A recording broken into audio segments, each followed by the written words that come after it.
Hello दोस्तों, कैसे हो आप सब। आई होप आप सभी अच्छे होंगे दोस्तों। जैसा कि आप सभी को पता है कि आरआरबी ग्रुप डी के एग्जाम 2 फरवरी से स्टार्ट हो चुके हैं दोस्तों। तो मैं आज आप सभी के लिए मैथ्स के पेपर का सॉल्यूशन करवाने वाला हूं जो 2 फरवरी की फर्स्ट शिफ्ट में पूछे गए। ठीक है दोस्तों, 100% रियल क्वेश्चन है दोस्तों, जो एग्जाम एनालाइज के आधार पर मैंने लिए है। ठीक है दोस्तों, यदि आपने हमारे चैनल को सब्सक्राइब नहीं किया तो प्लीज सब्सक्राइब कर लीजिए और अपने दोस्तों तक शेयर कर दीजिए और लाइक करना ना भूले। यकीन मानो दोस्तों, यदि आप इन क्वेश्चनों को सोल्व कर लेते हो ना तो एग्जाम में बहुत अच्छा स्कोर करके आओगे, क्योंकि इसका टाइप के क्वेश्चन पूछे जा रहे हैं। ठीक है, चलिए शुरू करते हैं। पहला ही क्वेश्चन है, आपको क्या करना है, वीडियो को पॉज करना है, सारे क्वेश्चन को खुद से सोल्व करना है। ठीक है, और वीडियो को पूरा देखना, तभी आपको समझ में आएगा। चलिए शुरू करते हैं। पहला ही क्वेश्चन है, एक पाइप एक टंकी को 7 घंटे में भर सकता है। एक निकासी पाइप उसी टंकी को 56 घंटे में खाली कर सकता है। तो दोनों पाइप मिलकर 1/2 भाग है ना, 1/2 भाग को कितने घंटे में भरेंगे, तो ऐसा पूछा गया है। तो इसको कैसे सोल्व करेंगे दोस्तों। एक पाइप है यहाँ पर, इनलेट पाइप है जो 7 घंटे में भरता है, और एक आउटलेट पाइप है जो 56 घंटे में उसको खाली कर देता है ना। तो इनका एलसीएम ले लेंगे, कितना आएगा दोस्तों, वो 56 ही आएगा, है ना। अब 7 का भाग इसमें देंगे तो कितने बार जाएगा दोस्तों, 7 8 56 होता है ना। और 56 का भाग 56 में देंगे तो एक बार जाएगा। यानी दोस्तों आड़ तो ये यूनिट जो है वो भर रहा है और एक यूनिट खाली हो रही। तो देखा जाए तो वास्तव में दोनों मिलकर भरेंगे तो कितना यूनिट भरेंगे, तो वास्तव में 7 यूनिट भरे गए, है ना। तो दोस्तों दोनों पाइप मिलकर 1/2, तो टोटल एफिशिएंसी टोटल कितनी क्षमता है दोस्तों टैंक की, तो 56 क्षमता है। यहाँ पे लिख लो क्षमता टोटल, है ना। और कितना यूनिट भर रहे दोनों मिलकर, तो एक तो खाली करने वाला है, एक भरने वाला है। तो जो भरने वाला है उसकी एफिशिएंसी कितनी है, 8 है, और खाली करने वाले की 1 है। तो इसमें से माइनस कर दो, कितना आएगा 7। तो 7 से भाग दे देंगे। और दोस्तों 1/2 भाग है ना, तो यहाँ पर 1/2 भाग भी कर देंगे, है ना, भूलना नहीं है। और दोस्तों 7 दूनी कितना होता है, 14, है ना, 7 दूनी 14। और इसको काट दो दोस्तों, तो 7 2 8 56, और 2 चौके 8, यानी 4 घंटे में वो टंकी भर जाएगी, है ना। कितने में, 4 घंटे में। ठीक है, तो यही इस क्वेश्चन का राइट आंसर हो जाएगा दोस्तों, ऐसा ऑप्शन में दिया हुआ था। ठीक है, नेक्स्ट क्वेश्चन है, 3.26 पर बार लगा हुआ है, माइनस 2.14 उस पर बार लगा हुआ है, प्लस इसको जोड़ना है। तो ऐसा क्वेश्चन भी पूछा जा रहा है। तो इसको कैसे सोल्व करेंगे दोस्तों, सिंपल से यहाँ पे लिख लो 3.16 पर बार, जिस भी संख्याओं पर बार लगा हुआ होता है ना दोस्तों, वो संख्या क्या रिपीट होती है। तो यहाँ पर 26 है दोस्तों, है ना। तो 26 पर बार लगा हुआ है, तो मैं इसको 26 फिर यहाँ पे लिखूंगा 26, है ना। तो ये रिपीट हो रहा है ना बार बार, तो इसलिए बार लगा देते हैं। और दोस्तों क्या जोड़ना, अब जोड़ने वाले को एक तरफ लिख लो पहले, है ना। तो 1.33, तो 33 पर भी बार लगा हुआ है ना। तो 33 को मैं लिख दूंगा बार बार, है ना। तो यहाँ पर इनको जोड़ लो दोस्तों, यहाँ पर कितना आएगा 9, और 3 2 5, और फिर कितना आएगा 9, फिर 3 2 5, फिर 9 3 2 5, और यहाँ पर कितना आ जाएगा 4.59। तो यहाँ पर दोस्तों 4.59 59 आ रहा है ना, तो 59 पे बार हो जाएगा, है ना। अब माइनस वाले को दोस्त देख लो दोस्तों, तो यहाँ पर कितना है, माइनस में दिया हुआ कितना 2.14 पे बार, तो 14 बार बार लिख लो दोस्तों, यहाँ पर 14 और यहाँ पर भी 14। अब घटा लो दोस्तों, तो यहाँ पर कितना आएगा, तो यहाँ पर आएगा कि दोस्तों 5, और यहाँ पर कितना आएगा 4, फिर यहाँ पर 5 और यहाँ पर 4, यहाँ पर 5 और यहाँ पर 4, और इसमें से 2 में तो गया तो कितना आएगा, 4 में से 2 गए तो 2 आएगा। यानी दोस्तों यह क्या आएगा यहाँ पर 2.45 है ना, 45 और 45। तो दोस्तों 45 बार बार चल रहा है ना दोस्तों, है ना। तो 45 पे बार लगा देंगे, 2.45, और उस पर बार लगा देंगे। तो यही इस क्वेश्चन का राइट आंसर हो जाएगा दोस्तों, जो ऑप्शन में दिया हुआ था। ठीक है दोस्तों, ऐसे क्वेश्चन को ऐसे ही सोल्व करना है, तो आप इजीली सोल्व कर लोगे। ठीक है, नेक्स्ट क्वेश्चन है, किसी संख्या में, दोस्तों देखो मैंने पिछले वाले शिफ्ट में मैंने क्वेश्चन करवाया था, वो आ गया, रिपीट हुआ है वापस, है ना। बहुत सारे क्वेश्चन रिपीट भी हो रहे हैं दोस्तों। तृतीय अनुपाति वाला मैंने करवाया था ना, हर शिफ्ट में लमसम करवाता हूँ, तो ऐसे क्वेश्चन आया है आज भी, है ना, वो मैं सोल्व करवाऊंगा आगे, है ना। किसी संख्या में 37% की कमी करने पर संख्या 315 प्राप्त होती है ना। तो इसमें कितने प्रतिशत की वृद्धि करने पर प्राप्त संख्या जो 800 होगी, तो ऐसा क्वेश्चन पूछा गया है दोस्तों। कोई किसी संख्या में 37% की वृद्धि करते हैं, वो अपने आप में क्या होती है, 100% होती है। तो इसमें वृद्धि करेंगे कितने, सॉरी कमी कर रहा है ना, 37% की कमी कर रहा है। तो अब कितनी बचेगी दोस्तों, तो 37% की 100 में से 36 घटा दे तो कितना आएगा यहाँ पर, तो आएगा 63, है ना, 63 ही आएगा ना। 63 को बराबर कर दो, करने पर प्राप्त संख्या, तो भाई कमी करने पर ही तो यही बचेगी। इसको बराबर कर दो 315 के, तो इसको 315 के बराबर कर देंगे, है ना। अब इसको काट दो दोस्तों सिंपल से, 9 7 63 होता है, 9 7 63 और 9 3 27, है ना, बचेगा कितना, 4 बचेगा, 9 पंजू 45 और 7 से काट दो दोस्तों तो 7 पंजू 35, यानी दोस्तों अब क्या आगे 5 यूनिट और टोटल मूल्य क्रय मूल्य क्या हो जाएगा यहाँ पर, संख्या हो जाएगी वो 100% है ना, तो 5 से इसको गुणा कर दो तो कितना आ जाएगा 500, है ना। अब क्या कह रहे हो दोस्तों, इसमें कितने प्रतिशत की वृद्धि करनी चाहिए, तो 800 हो जाए, तो दोस्तों यहाँ पर लिख दो 800। अब दोस्तों कितनी वृद्धि हो रही है वास्तव में, है ना, तो यही तो अपने को निकालना है कि भाई कितनी वृद्धि करे कि 800 हो जाए। तो 500 थी 800 हो गई, कितनी वृद्धि हुई यहाँ पर, तो यहाँ पर हुई दोस्तों 300 की वृद्धि हुई है, 500 के रेस्पेक्ट में 300 की वृद्धि हुई, कितने किसके रेस्पेक्ट में, 500 के रेस्पेक्ट में, इंटू कर दो दोस्तों 100 में, परसेंट में निकालना है ना, तो 2 जीरो से मैं ये 2 जीरो काट दूंगा और 5 छंग 30, यानी इस क्वेश्चन का राइट आंसर हो जाएगा दोस्तों 60%, यानी उस संख्या में जो होते 60% की वृद्धि हुई थी, है ना। तो यही इस क्वेश्चन का राइट आंसर हो जाएगा दोस्तों जो ऑप्शन में दिया हुआ था। नेक्स्ट क्वेश्चन है, एक व्यापारी एक वस्तु के क्रय मूल्य में 30% की वृद्धि करता है और उस वस्तु के अंकित मूल्य पर 15% की छूट देता है, तो लाभ प्रतिशत ज्ञात करो, है ना। तो इसको कैसे सोल्व करेंगे दोस्तों, इसमें सिंपल से वो फॉर्मूला लगा दो दोस्तों, वो हमेशा बता दो ना, a प्लस का b सक्सेसिव वाला और माइनस का ए बी प्लस का ए बी अपॉन 100, है ना, ये वाला फॉर्मूला इसमें लगा दो। यहाँ पर दोस्तों 30% की वृद्धि कर रहा है और 15% की छूट दे रहा है, तो कितना हो रहा है यहाँ पर, तो 30 में से 15 गए तो कितना बचेगा 15, माइनस 30 इंटू 15 यहाँ पे लिख दो और 100 से भाग दे दो, है ना, 0 से मैं 0 काट दूंगा और 15 दिया कितना हो जाता है 45 और 10 का भाग देंगे तो 4.5, यानी इसमें से 4.5 माइनस कर देना है, यहाँ पर कितना आएगा 5 और यहाँ पर पॉइंट और यहाँ पर कितना बचेगा 4 बचेगा ना, 4 में से 4 किया तो 0, यानी 10.5% कुल लाभ हो जाएगा, कितना प्लस में आ रहा है ना, तो 10.5% का उसमें लाभ हो जाएगा, है ना। तो यही इस क्वेश्चन का राइट आंसर हो जाएगा दोस्तों जो ऑप्शन में दिया हुआ था। दोस्तों जो आपको मेथड अच्छा लगे ना उस मेथड से आपको सोल्व करना है ना, जैसे इसमें सक्सेसिव अच्छा लग रहा है तो ये वाला मेथड बहुत ज़्यादा उपयोगी है इसके लिए, है ना, तो इसको ऐसे ही सोल्व करना है ना। नेक्स्ट क्वेश्चन है, बाकी आप चाहो तो अलग मेथड से भी सोल्व कर सकते हो, जैसे कोई वस्तु है जिसका मतलब क्रय मूल्य में वृद्धि कर रहा है, तो कोई वस्तु 100 है उसमें कितनी 130 की वृद्धि कर रहा है और फिर उसमें छूट दे रहा है तो अंकित मूल्य पर छूट दी जाती है ना, तो यहाँ पर 15 की छूट दे दी तो कितने बचेगा 85 में अपॉन 100, है ना। तो अब इसको ऐसे भी सोल्व करते हैं, यहाँ पर आ जाएगा सीपी और फिर इसको क्रय मूल्य और सीपी पर लाभ देख लेंगे, है ना। तो आप इसको सोल्व कर लेना इस मेथड से और इसका आंसर आप कमेंट में करना कि क्या आता है। नेक्स्ट क्वेश्चन है, साइन थीटा की वैल्यू दे रखी है कितनी 6/10 और कोस थीटा की वैल्यू दे रखी है कितनी 8/10, तो साइन 2 थीटा की वैल्यू पूछी गई है, तो इसको कैसे सोल्व करेंगे दोस्तों, साइन 2 थीटा जो होता है ना उसका वैल्यू हमें पता होना चाहिए, है ना।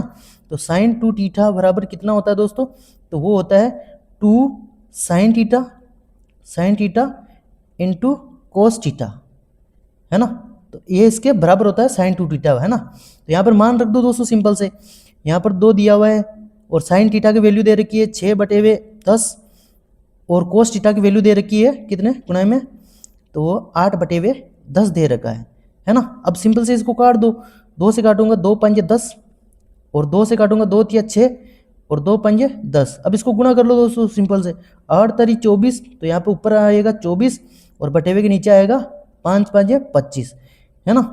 तो 24/25 इस क्वेश्चन का राइट आंसर हो जाएगा दोस्तों जो ऑप्शन में दिया हुआ था। ठीक है दोस्तों यकीन मानो इस टाइप के क्वेश्चन आप सोल्व कर ले रहे हो ना तो आप एग्जाम में भी अच्छा स्कोर कर गया होगे, है ना। और आज की शिफ्ट में कुछ क्वेश्चन हार्ड पूछे गए हैं, है ना।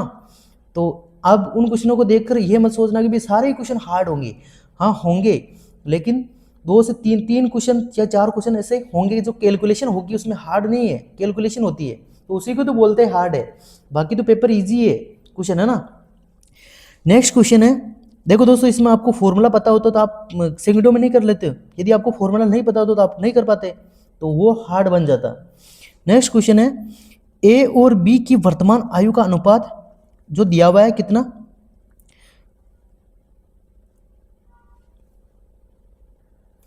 का अनुपात क्या दे रखा है दोस्तों, तो 5:6 दे रखा है ना, क्या दे रखा है 5:6। तो 6 वर्षों बाद दोस्तों आयु से भी क्वेश्चन पूछे जा रहे हैं, है ना। तो 6 वर्ष बाद उनकी आयु का अनुपात 6:7 होगा। तो बी की वर्तमान आयु हमें ज्ञात करनी है, ठीक है। तो कैसे करेंगे दोस्तों, तो यहाँ पर लिख लो दोस्तों ए और यहाँ पर लिख लो बी। ए का अनुपात कितना दिया हुआ है वर्तमान में 5, है ना, और बी का कितना दिया हुआ है 6 दिया हुआ है। अब 6 वर्ष बाद तो दोनों में 6 जोड़ दो, यहाँ पर भी 6 प्लस कर दो, है ना। अब क्या करेंगे, उसका अनुपात कितना हो जाता है, तो 6:7 हो जाता है ना। अब इसको क्रॉस मल्टीप्लाई करेंगे, वो कैसे करते हैं दोस्तों, ये 7 को 5 से गुणा करना है और ये 6 को इस 6 से गुणा करना है ना, और फिर इस 7 को इस 6 से गुणा करना है, फिर इस 6 को इस 6 से गुणा करना है ना, और फिर इसका डिफरेंस कर देना है। तो दोस्तों 7×5 कितना हो जाता है यहाँ पर 35, 7×5 35, तो यहाँ पर कितना आएगा 35, और यहाँ पर 6 चढ़ाएगा कितना आ जाता है 36। अब इन दोनों का डिफरेंस कितना आ रहा है दोस्तों, तो वो 1 आ रहा है ना। और दोस्तों अब इसको इससे गुणा करें, 7×42, तो यहाँ पर आ जाएगा 42 और 6 चढ़ाएगा 36। अब इसका डिफरेंस कर लेंगे दोस्तों, तो कितना आएगा यहाँ पर 6 आएगा, है ना। तो 1 की वैल्यू 6 के बराबर है। तो हमें पूछा गया दोस्तों बी की वर्तमान आयु, बी की वर्तमान आयु का रेशियो क्या है दोस्तों, तो वो अनुपात दिया हुआ है 6। तो 6 से गुणा कर दो दोस्तों, तो कितना आ जाएगा 6 चढ़ाएगा 36, यानी बी की वर्तमान आयु पूछी गई थी वो 36 हो जाएगा। और यदि एक ही पूछते तो कितने हो जाता है, तो इसको गुणा कर दो 6×5 30, है ना। तो ये इस क्वेश्चन का राइट आंसर हो जाएगा दोस्तों, जो ऑप्शन में दिया हुआ था। नेक्स्ट क्वेश्चन है दोस्तों, मैंने बोला था ना कि भाई तृतीय अनुपाति से क्वेश्चन आया है, तो वो इस टाइप से क्वेश्चन आया है ना। थोड़ा सा डाटा चेंज हो सकता है, बाकी क्वेश्चन ऐसे ही पूछे जा रहे हैं, ठीक है। यदि 18 और जेड का तृतीय अनुपाति 12 है, तो जेड का मान हमें ज्ञात करना है। तो कैसे करेंगे दोस्तों, तो इसका तृतीय अनुपाति का फॉर्मूला मैं हर शिफ्ट में बताता हूँ कैसे इसका फॉर्मूला होता है। वो होता है b² होता है ना। और मध्य अनुपाति का फॉर्मूला क्या होता है, तो वो होता है √AB। ये आपको ध्यान रखना ना दोस्तों, इससे क्वेश्चन पूछे जा रहे हैं ना, तो पूछे जा सकते हैं नेक्स्ट शिफ्ट में, है ना। तो तृतीय अनुपात का फॉर्मूला होता है वो होता है b²/a। तो ये इसमें अप्लाई कर दो। b की क्या दिया हुआ है जेड, तो यहाँ पर जेड का स्क्वायर अपॉन a दिया हुआ है 18, तो 18 से भाग दे देंगे, और तृतीय अनुपात क्या है वो 12, तो बराबर कर देंगे 12 के। अब क्या करेंगे दोस्तों, इसको इससे गुणा करना है ना। तो 12×18 करना है हमें, है ना। तो यहाँ पे दोस्तों गुणा कर लो 12×18, है ना। तो 12 कितने हो जाता है 96, 12×12 96 कितना आएगा, तो 6 9 हासिल का 12 9 कितने हो जाते हैं दोस्तों, तो जोड़ लो 12 9 हो जाते हैं, 9 2 11 216। तो जेड स्क्वायर की वैल्यू आएगी यहाँ पे, Z² बराबर 216। अब इस पर दोस्तों यहाँ पर रूट लगा हुआ है, तो यहाँ पर रूट लग जाएगा ना, ये स्क्वायर से यहाँ पर जाएगा ना, तो यहाँ पर रूट लग जाएगा, तो 216 पर रूट लग जाएगा, तो 216। तो यहाँ पर क्या आएगा दोस्तों, तो यहाँ पर 36×6 लिख सकता हूँ ना मैं 216 का, है ना। तो यहाँ पर क्या आ जाएगा दोस्तों, तो 6√6, है ना। तो यही इस क्वेश्चन का राइट आंसर हो जाएगा दोस्तों, जो ऑप्शन में दिया हुआ था, ठीक है। नेक्स्ट क्वेश्चन है, जेड की वैल्यू पूछी गई थी, तो यही इस क्वेश्चन का राइट आंसर हो जाएगा। नेक्स्ट क्वेश्चन है,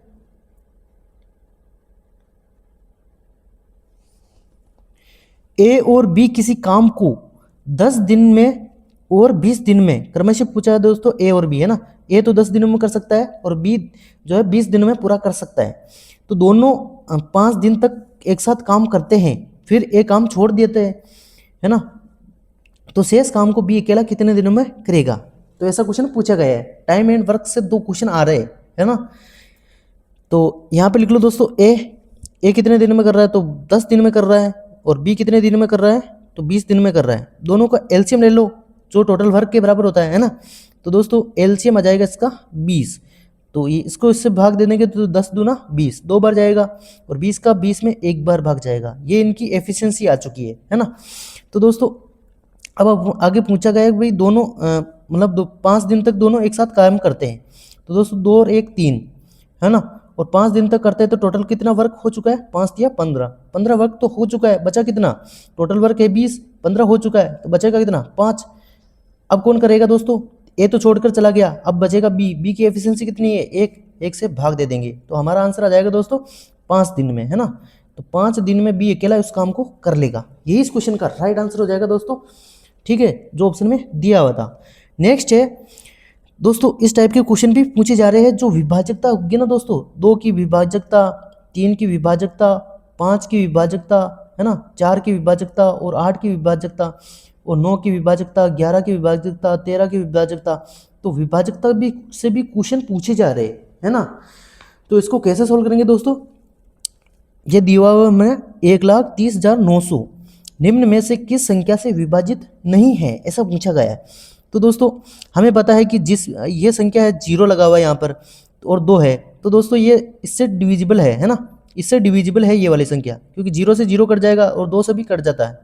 और दोस्तों 15 का ये है, तो 5 × 3 यानी ये संख्या 5 से भी डिविजिबल होनी चाहिए और 3 से भी होनी चाहिए। 5 से तो है दोस्तों, 0 है तो 5 से तो है ही है, और 3 से होने के लिए अंकों के योग में 3 का भाग जाना चाहिए। दोस्तों 9 में तो जा रहा है, लेकिन 3 में भी जा रहा है, लेकिन 1 में नहीं जाएगा। तो ये संख्या जो है ना, इससे विभाज्य नहीं है।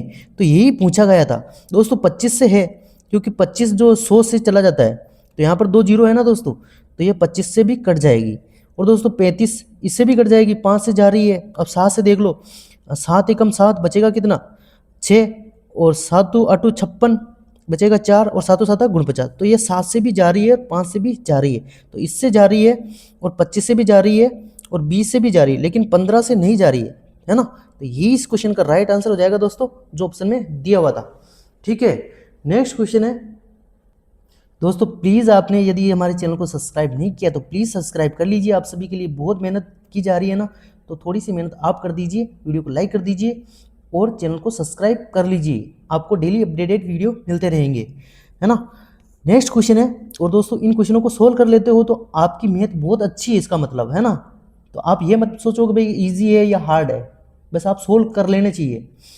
नेक्स्ट क्वेश्चन है, एक वस्तु की कीमत दे रखी है, एक वस्तु की कीमत में क्रमिक 3, 25%, 10% और 30% की कमी की गई, लेकिन बाद में एक बार 80% की वृद्धि की गई, तो कुल कितने प्रतिशत की कमी या वृद्धि हुई, ऐसा क्वेश्चन पूछा गया है ना। तो दोस्तों इसको कैसे सोल्व करेंगे दोस्तों, 25% को में भिन्न में कैसे लिखते हैं, तो 25% को 1/4 लिखते हैं, है ना, और 10% को 1/10 लिखेंगे, है ना, और 30% को 3/10 लिखेंगे फ्रैक्शन में, है ना। यदि आपको भिन्न में नहीं बदलना आता तो आप कमेंट कर दीजिए, मैं इसके लिए सेपरेट वीडियो लेकर आ जाऊंगा, है ना, भाई परसेंट को भिन्न में कैसे बदलते हैं, क्योंकि इससे क्वेश्चन पूछे जाते हैं, है ना। और 80% को फ्रैक्शन में क्या लिखेंगे दोस्तों, यहाँ पर लिखो 80 और बटेवे लिखो 100। अब 0 से 0 काट दूंगा, 2 चौकी 8 और 2 पंजे 10, है ना। तो इस प्रकार से हम पिन में लिख सकते हैं। अब बोल रहा है वैसे कर दीजिए, भाई 25% की कमी कर रहा है, तो फ्रैक्शन में लिखा 1/4, 4 में 1 की कमी, यानी कितने में बेचेगा वो, मतलब कितनी कमी कर रही है, तो 1 की तो कमी कर रही है ना, 4 यहाँ पे लिख दो, 1 12, और उसमें 1 की कमी की है, उसके बाद में कितना बचा 3, 10 की थी, उसमें 1 की कमी की, बचेगा कितना 9, फिर 10 की थी, है ना, तो 10 में 3 की कमी कर रही, तो अब बचेगा कितना 7, है ना। अब क्या कह रहा है दोस्तों, 80% की मतलब वृद्धि की, तो 5 की तो थी, है ना, तो 5 यहाँ पे लिख दो, और 5 और 4 9 यहाँ पर लिख दो। अब इसको गुणा कर लो सिंपल से, 5 चौक 20 और 2 0 ये है ही है, तो 2000 तो ये हो गए, ठीक है। अब इसको यहाँ पर गुणा कर लो, है ना। तो दोस्तों 9 को 9 से गुणा कर लो तो कितना आ जाएगा 81, है ना, और 9 तिया 27, 9 तिया 7 तिया 21, है ना, तो यहाँ पर 21 आ जाएगा। अब इसको गुणा कर लो, 1 को 81 से गुणा कर लो तो यहाँ पर 81 आएगा, फिर 1 अंक छोड़ दो, 2 से गुणा करेंगे तो 2, ठीक है, 2 आएगा, और 2 8 16, 2 8 16, तो यहाँ पे लिख लो, तो इसको जोड़ लो, तो यहाँ पर आएगा 1, यहाँ पर आएगा 0, यहाँ पर आएगा 7, और यहाँ पर आएगा 1, यानी 1701 हो जाएगा। यानी पहले तो 2000 की थी और अब 1701 हो गया, है ना। तो अब दोस्तों घटा लो दोस्तों, 2000 में से मैं 1701 माइनस करूँगा, है ना, तो कितना आएगा, यहाँ पर 9 आएगा, यहाँ पर 9 आएगा, और यहाँ पर 2 आएगा, ठीक है। तो दोस्तों अब इसमें कितनी वृद्धि या कमी हुई है, तो कमी हो रही है, कितने की हो रही है, तो 299 की कमी हो रही है, कितने की 299 की कमी हो रही है, किसके रेस्पेक्ट में, 2000 के रेस्पेक्ट में, तो भाग दे दो 2000 से और इंटू कर दो दोस्तों परसेंट में निकालने के लिए 100 से। अब मैं 2 जीरो से ये 2 जीरो काट दूंगा, ठीक है। अब 2 से काटूंगा दोस्तों, 2 एकम 2, ठीक है, 2 एकम 2 और 2 चौकी 8, है ना। बचेगा हासिल का 1, 2 नाम 18, 2 नाम 18 और 2 पंजे 10, है ना। और 10 से इसमें भाग दे देंगे, 2 नाम 18, ठीक है, यहाँ पर पॉइंट आएगा, है ना। तो यहाँ पर पॉइंट आ जाएगा और 10 से भाग दे देंगे तो इसका आंसर आ जाएगा दोस्तों 14.95%, है ना। तो यही इस क्वेश्चन का राइट आंसर हो जाएगा दोस्तों, जो ऑप्शन में दिया हुआ था, ठीक है। नेक्स्ट क्वेश्चन है 3 मित्र। देखो दोस्तों इस क्वेश्चन की लैंग्वेज कितनी बड़ी है ना। तो ऐसे क्वेश्चन भी पूछे जा रहे हैं, लैंग्वेज बहुत बड़ी है लेकिन आंसर मतलब शॉर्ट लाइनों में आ जाएगा, मतलब एक लाइन में इसका आंसर आ जाएगा, ठीक है। तो दोस्तों 3 मित्र है ए, बी और सी, उसके जो राशि है टोटल 5525 रुपये की राशि को आपस में इस प्रकार विभाजित करते हैं कि ए और बी और सी को प्राप्त होने वाली राशियों में से क्रमशः 50 रुपये, 100 रुपये और 75 रुपये निकाले दिए जाए तो उन्हें प्राप्त होने वाली राशियों के हिस्सों को अनुपात दिया हुआ है कितना, 11, 18 और 25 है होगा। तो आरंभ में सी को प्राप्त राशि कितनी थी, है ना। तो इसको कैसे सोल्व करेंगे दोस्तों, सबसे पहले जो 5525 दे रखा है ना, कितना 5525, उसमें से ये जो निकाली गई राशि है उनका योग करके माइनस कर दो। तो दोस्तों ये कितना हो जाएगा यहाँ पर, तो ये हो जाएगा यहाँ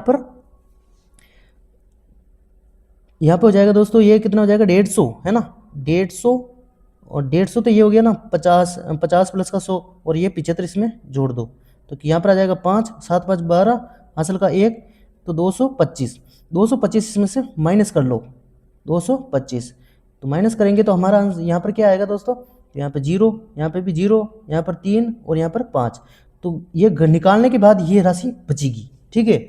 और इसको बराबर कर दो दोस्तों इस अनुपात के बराबर, है ना। तो इनका योग कर लो अनुपातों का, तो यहाँ पर इन्हीं में तो बटेगी दोस्तों इस अनुपात में। तो 8 और 5 सॉरी 8 4 कितना हो जाता है 12, 12 और 1 13, 13 का यहाँ पर 3 और हासिल का 1, 2 2 4 1 5, तो 53 रेशियो, है ना। 53 रेशियो की वैल्यू 53 को के बराबर कर दो, तो 53 से ये 53 कट जाएगा कितने बार, 100 बार, तो एक रेशियो की वैल्यू यहाँ से आ चुकी है 100। हमें पूछा गया भाई सी को प्राप्त राशि कितनी थी, है ना। तो सी को अनुपात क्या है दोस्तों यहाँ पर, तो यहाँ पर सी का अनुपात है वो 24 है, तो 2400 से गुणा कर लो, तो 24 इंटू 100 इंटू कितना हो जाएगा, तो 2400 हो जाएगा। अभी हमारा आंसर नहीं आया दोस्तों, यहाँ पर 75 रुपये निकाले गए हैं ना, तो वो इसमें जोड़ देंगे। अब तो यहाँ पर 75 प्लस कर दो तो हमारा आंसर आ जाएगा दोस्तों कितना, 2475। यही इस क्वेश्चन का राइट आंसर हो जाएगा दोस्तों, जो ऑप्शन में दिया हुआ था, ठीक है। नेक्स्ट क्वेश्चन है दोस्तों, एवरेज से भी हर शिफ्ट में क्वेश्चन पूछे जा रहे हैं और ऐसे ही क्वेश्चन पूछे जा रहे हैं, है ना। तो आपने यदि इस क्वेश्चन को सोल्व कर लेते हो तो आप एग्जाम में भी सोल्व कर लोगे, है ना। तो 24 छात्रों की औसत आयु कितनी है, 50 वर्ष है। शिक्षक की आयु को इसमें जोड़ने पर औसत आयु में 1 वर्ष की वृद्धि होती है, तो शिक्षक की आयु ज्ञात करो, है ना। तो ये पूछा गया है, इसको कैसे करेंगे दोस्तों, सबसे पहले लिखो भाई 24 छात्रों की औसत आयु कितनी है, वो यहाँ पर लिख लो कितनी है, 50 है, ठीक है। अब क्या करना, प्लस करना है ना। शिक्षक की आयु को जोड़ने पर दोस्तों पहले तो 24 थे, अब शिक्षक को भी उसमें जोड़ रहे तो अब कितने हो जाएंगे, 24 और 1 25, कितने हो जाएंगे, 25 हो जाएगा ना भाई। 24 तो छात्र पहले थे, एक शिक्षक भी ऐड हुआ तो कितना हो गया, अब 25 हो गए। और दोस्तों अब 25 जब शिक्षक की आयु जोड़ती है तो 1 वर्ष की वृद्धि हो जाती है, तो यहाँ पर 1 वर्ष से गुणा कर देंगे, है ना। और जो शिक्षक की पूछी गई तो 1 से भाग दे देंगे, है ना।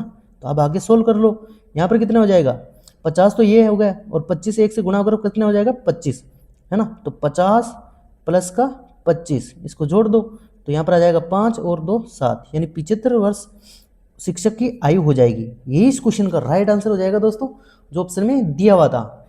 नेक्स्ट क्वेश्चन है दोस्तों, देखो दोस्तों ये इस टाइप का क्वेश्चन भी पूछा गया है ना, समतुल्य छूट, यानी छूट वाला डिस्काउंट वाला चैप्टर है, बहुत ही ज़्यादा इंपॉर्टेंट है दोस्तों। उससे 2-3 क्वेश्चन तो एज इट इज ऐसे ही पूछे जा रहे हैं। समतुल्य छूट कितनी है, डिस्काउंट 2 एकल छूट दे दी तो इसका एकल छूट याद करें, 2 छूट दे दी और उसकी एकल छूट पूछी जाती है, तो ऐसे क्वेश्चन पूछे जा रहे हैं, है ना। तो इसको कैसे सोल्व करेंगे दोस्तों, मैंने एक सक्सेसिव केस वाला फॉर्मूला बताया है, है ना, वो इसमें अप्लाई करना है। देखो दोस्तों, उससे बहुत ज़्यादा क्वेश्चन आ रहे हैं उस फॉर्मूले से। फॉर्मूला है ए प्लस का बी। देखो इस शिफ्ट में भी 2 क्वेश्चन आ चुके हैं ना इसी फॉर्मूले बेस्ड पे। ए प्लस का बी माइनस का ए बी अपॉन में 100। थोड़ा सा मतलब डाटा चेंज हो सकता है, बाकी क्वेश्चन ऐसे ही आ रहे हैं। ये वाला क्वेश्चन बिल्कुल 100% रियल क्वेश्चन है दोस्तों, है ना।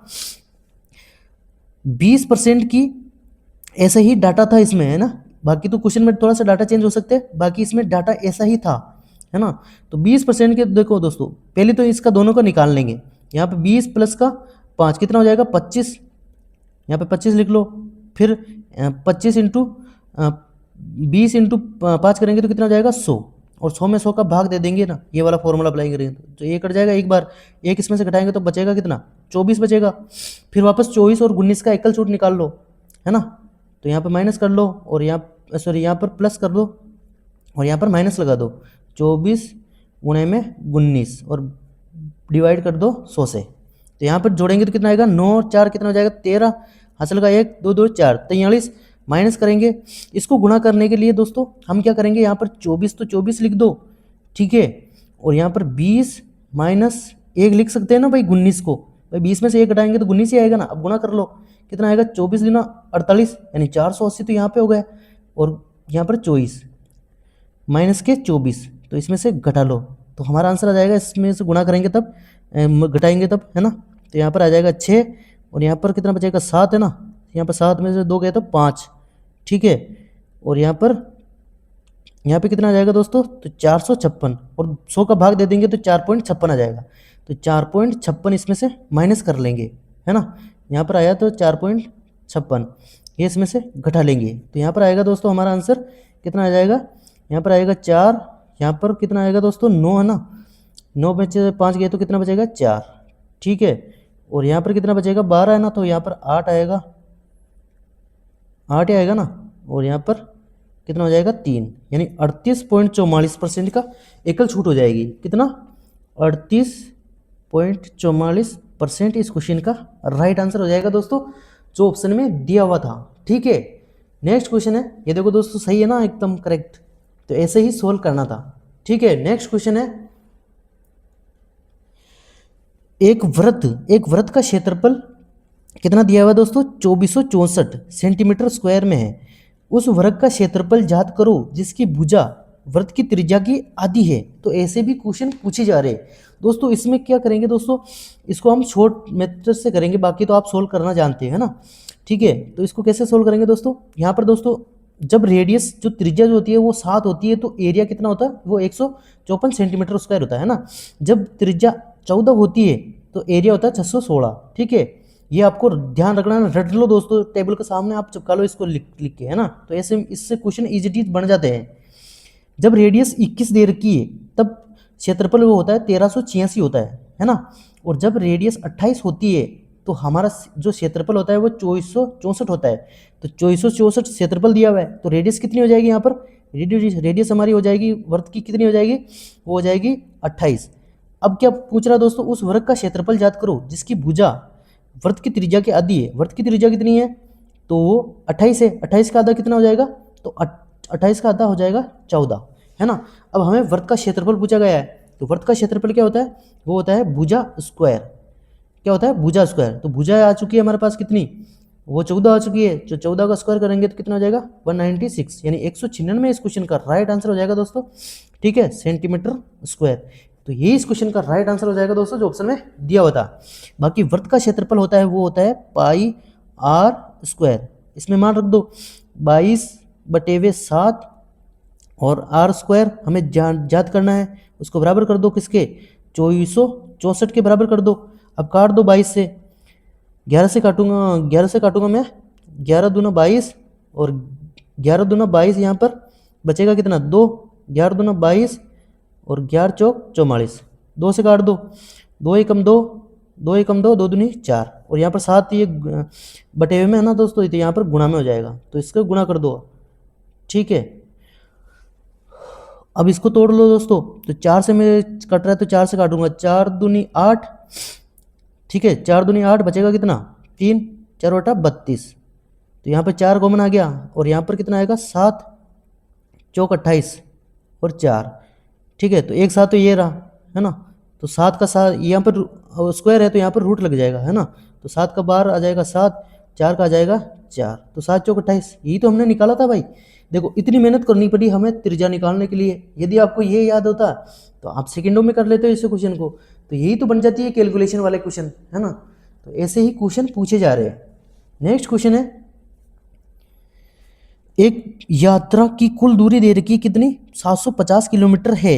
एक बस 200 किलोमीटर की दूरी 40 किलोमीटर प्रति घंटा की चाल से और 550 किलोमीटर की दूरी को तय करने के लिए बस की औसत चाल हमें ज्ञात करनी है किलोमीटर प्रति घंटा में, और बस की टोटल जो एवरेज स्पीड दे रखी है वो 50 किलोमीटर प्रति घंटा है ना। तो इसको कैसे सोल्व करेंगे दोस्तों, यहाँ पे लिख लो दोस्तों टोटल दूरी, है ना, कितनी है टोटल दूरी अपॉन टोटल समय, यही तो होता है औसत दूरी का फॉर्मूला, है ना, औसत चाल का फॉर्मूला। तो यहाँ पर टोटल दूरी कितनी है 750 किलोमीटर है, बटे में भाग दे देंगे। यहाँ पर समय निकालने के लिए क्या करेंगे दोस्तों, इसमें इसका भाग दे देंगे, है ना। तो टोटल ये दूरी है और ये चाल है, तो इसका इसमें भाग दे देंगे तो समय आ जाएगा, काट दो इसको, तो 4 पंजो 20, यहाँ पर कितने हो गया 5 आ गया, प्लस और यहाँ पर एक और भी समय है ना दोस्तों, तो यहाँ पर टोटल दूरी कितनी है, यहाँ पर दूरी कितनी है 550 किलोमीटर है, और यहाँ पर हमें टाइम याद करना था, सॉरी स्पीड याद करनी है, टाइम आएगा ना, स्पीड से भाग दे देंगे और बराबर कर देंगे 50 के, जो एवरेज स्पीड दे रखी थी, है ना टोटल। तो अब इसको सोल्व कर लो सिंपल से, अब इसको मैं काट दूंगा दोस्तों, ये कितनी बार कटेगा 15 बार कटेगा, है ना। अब इसको आगे सोल्व कर लो, यहाँ पर आएगा कितना 15 और ये उधर गुणा में चला जाएगा, है ना, तो बराबर 5 प्लस का 550 बटे हुए x। अब दोस्तों ये प्लस में है यहाँ पर, तो ये इससे घट जाएगा, तो यहाँ पर कितना आ जाएगा आगे 10 बराबर 550 बटे हुए x। दोस्तों ये x यहाँ पर गुणा में हो जाएगा, है ना, तो x की वैल्यू तो पूछी गई है, और ये जीरो से मैं ये जीरो काट दूंगा तो x इधर बराबर में आ जाएगा ना दोस्तों इसके, तो x का वैल्यू हमें स्पीड पूछी गई थी, तो ये हो जाएगी यहाँ पर 55 किलोमीटर प्रति घंटा। तो ये इस क्वेश्चन का राइट आंसर हो जाएगा दोस्तों, जो ऑप्शन में दिया हुआ था। ठीक है, नेक्स्ट क्वेश्चन है दोस्तों, एलजेब्रा से भी क्वेश्चन पूछे जा रहे हैं, है ना, इस टाइप के। तो इसको कैसे सोल्व करेंगे दोस्तों, ये दिया हुआ है x प्लस का 1/x बराबर 7 दिया हुआ है, और x माइनस का 1/x पूछा गया है माइनस में। तो दोस्तों ये प्लस में है, ये माइनस में है, और दोस्तों प्लस से माइनस में जाने के लिए हमें क्या करना होता है दोस्तों, एक फॉर्मूला होता है, वो आपको याद रखना है एज इट इज, है ना। तो दोस्तों यहाँ पर जो वैल्यू दे रखी है उससे बोलते हैं हम p का स्क्वायर करेंगे, और माइनस में जाना ना प्लस से, यदि प्लस में जाते हैं तो प्लस करते, माइनस से प्लस में जाते हैं तो प्लस करते, और प्लस से माइनस में जाना तो माइनस करेंगे। तो यहाँ पर 4 माइनस करना है ना, बस 4 माइनस करना है या 4 प्लस करना है, ये यहाँ पर डिपेंड करता है इस पर, है ना। तो हमें तो प्लस से माइनस में जाना है तो माइनस में जाना तो माइनस करेंगे, प्लस में जाना होता तो यहाँ पर प्लस करते हैं। तो अब आगे सोल्व कर लो, तो यहाँ पर p की वैल्यू दे रखी है 7, तो 7 का स्क्वायर करूंगा तो कितना हो जाएगा 49, और 49 में 4 माइनस करेंगे तो यहाँ पर कितना आएगा, तो यहाँ पर आएगा 45, रूट में 45। अब रूट को 45 को मैं कैसे लिख सकता हूँ, 9 इंटू 5 लिख सकता हूँ ना।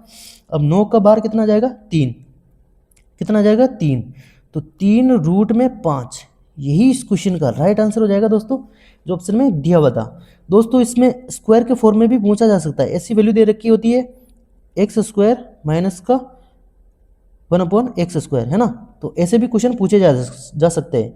तो हमें क्या करना होता है दोस्तों, इससे जो p है ना उसका स्क्वायर करना होता है, और यहाँ पर माइनस है ना तो यहाँ पर प्लस कर देंगे, है ना, जैसे सातों सातों कितना हो जाता है, यहाँ पर 7 का स्क्वायर करेंगे, p का स्क्वायर माइनस का 2, तो p का स्क्वायर 7 7 49, और प्लस कर देंगे यहाँ पर कितना 2, तो कितना हो जाएगा यहाँ पर 51।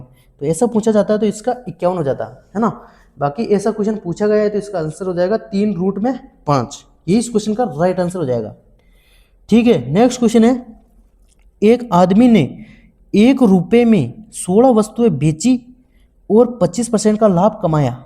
ठीक है, कितने 25% का लाभ कमाया। उसने 1 रुपये में कितनी वस्तुएं खरीदी, ये पूछा गया। इसको कैसे सोल्व करेंगे दोस्तों, तो यहाँ पे लिखो दोस्तों, जो एक वस्तु का मूल्य कितना है, तो यहाँ पे 1 रुपये ऊपर और वस्तु का जो वस्तुएं है टोटल उसकी संख्या नीचे, उससे भाग दे देंगे, और यहाँ पर कितना 25% का लाभ कमा रहा है ना दोस्तों, तो यहाँ पर आ जाएगा हमारा और यहाँ पर कितनी बेच रहा है दोस्तों, तो 1 रुपये में कितनी बेचेगा, यही पूछा गया है ना। और दोस्तों ये तो है सीपी, सॉरी एसपी है, ये वाला एसपी का मूल्य है ना, और ये सीपी। एसपी यानी अंकी सॉरी विक्रय मूल्य है ना, जिस पर खरीद बेची जाती है, और ये क्रय मूल्य है जिस पर वस्तु खरीदी जाती है। और दोस्तों यहाँ पर 25% का लाभ होता है ना भाई, 25% का लाभ, 25 चौक 100 और 1 जोड़ेंगे तो 5, यानी इतने में तो उसने खरीदी, इतने में बेची, तो क्रय मूल्य के सामने क्रय मूल्य का रेशियो, और विक्रय मूल्य के सामने विक्रय मूल्य का रेशियो। तो यहाँ पर 4 आएगा और यहाँ पर 5 आएगा। बस आपको यही ध्यान रखना है, बाकी क्वेश्चन गलत हो जाएगा। आप यहाँ से यहाँ लिख दोगे ना, इसको रेशियो उल्टा कर दोगे तो हमारा आंसर गलत आ जाएगा। तो आपको ऐसे ही लिखना है, सीपी के सामने सीपी वाला, एसपी के सामने एसपी वाला। हम क्या करेंगे, क्रॉस मल्टीप्लाई करेंगे, इसको इससे गुणा करना है और इसको इससे गुणा करना है, ठीक है। अब हमारा आंसर आ जाएगा यहाँ से दोस्तों, 1/16 को मैं 4 से गुणा करना है, बराबर करूँगा, यहाँ पर 5 है और 1/x है। अब 4 से ये कटेगा 4 बार, और ये x इधर बराबर में आ जाएगा और ये भाग में ना, तो यहाँ पर गुणा हो जाएगा। तो x की वैल्यू आ जाएगी यहाँ पर कितनी आ जाएगी, 5 चौक 20। 5 को 4 से गुणा करना है ना, तो 5 चौक 20, यही पूछा गया था दोस्तों। 1 रुपये में उसने 20 वस्तुएं खरीदी, तो यही इस क्वेश्चन का राइट आंसर हो जाएगा दोस्तों, जो ऑप्शन में दिया हुआ था। ठीक है दोस्तों, तो ऐसे ही क्वेश्चन पूछे जा रहे हैं दोस्तों, है ना। बाकी पेपर थोड़ा सा कैलकुलेटिव भी है ना। यदि आपको वीडियो अच्छा लगा तो प्लीज़ वीडियो को लाइक कर दीजिए और सब्सक्राइब करना ना भूलें। बहुत ज़्यादा मेहनत की जा रही है आप सभी के लिए, तो इतना सा फर्ज आपका बनता है, चैनल को सब्सक्राइब कर लीजिए दोस्तों, है ना। तो आपको ऐसा ही कंटेंट मिलता रहेगा, ठीक है। और यकीन मानो, आप इन क्वेश्चनों को सोल्व कर लेते हो ना, तो आप एग्जाम में वैसे ही अच्छा स्कोर करेंगे भाई। आप इन क्वेश्चनों को सोल्व कर लेते हो तो मतलब आपको मैथ आती है, तभी तो आप सोल्व कर पाते हो, वरना कैसे सोल्व कर पाओगे। यदि आपको भाई सोल्व करना ही नहीं आता है तो आप कैसे करोगे। आप सोल्व कर रहे हो, इसका मतलब आपको मैथ आती है, इसका मतलब आप अच्छा स्कोर कर लोगे। और इन क्वेश्चनों को आप यहाँ पे सोल्व कर रहे हो तो एग्जाम में भी कर लोगे, ठीक है। बाकी आपको मिलते रहेंगे ऐसे वीडियो, तो चैनल को सब्सक्राइब कर लीजिए। जय हिंद, जय भारत। आपको डरना नहीं है, कैलकुलेशन का ध्यान रखना है, ठीक है। सेल्फ अटेम्प्ट हमको करना है, नेगेटिव नहीं जाना है। जो क्वेश्चन आपको आ रहे हैं सबसे पहले उन्हीं को करो। सेक्शन वाइज पेपर आ रहा है ना। पहले साइंस आ रही है, फिर मैथ आ रही है ना, और फिर रीजनिंग, और फिर साइंस जीके में सारी करंट आ रही है, तो करंट पढ़ना, इसके अलावा कुछ नहीं। अब सिर्फ 10 तारीख तक पेपर होने वाले हैं, है ना। बाकी एनालाइज मिलता रहेगा। जय हिंद, जय भारत। सब्सक्राइब जरूर कर लीजिए, है ना। जय हिंद, जय भारत। मिलते हैं नेक्स्ट वीडियो में, तब तक के लिए जय हिंद, जय भारत।